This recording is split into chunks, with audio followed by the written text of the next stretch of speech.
SDMC ಸದಸ್ಯರು ಹಾಗೂ ಪಾಲಕ ಪೋಷಕರನ್ನ ಈ ಸಭೆಗೆ ನಾನು ಹೃತ್ಪೂರ್ವಕವಾಗಿ ಸ್ವಾಗತಿಸ್ತಾ ಇದ್ದೇನೆ.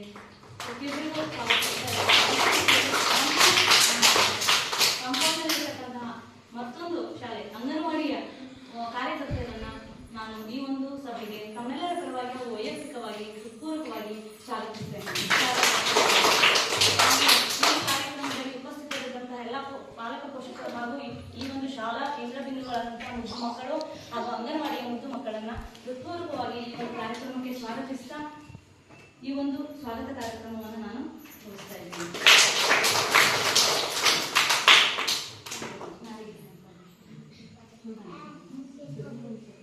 ಈ ಒಂದು ಕಾರ್ಯಕ್ರಮದ ಪ್ರಾರಂಭದಲ್ಲಿ ನಾಡಗೀತೆಯಿಂದ ನಾವು ಹಾಡಿ ಮುಂದಿನ ಕಾರ್ಯಕ್ರಮವನ್ನು ಪ್ರಾರಂಭಿಸೋಣ. ನಾಡಗೀತೆಗಾಗಿ ಎಲ್ಲರೂ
ಮಾತನಾಡುತ್ತಿದ್ದಾರೆ ತಾಲೂಕಾ ಕಾರ್ಯಕ್ರಮ ವ್ಯವಸ್ಥಾಪಕರಾದಂತಹ ಶ್ರೀ ನಾಗರಾಜ್ ಅವರು.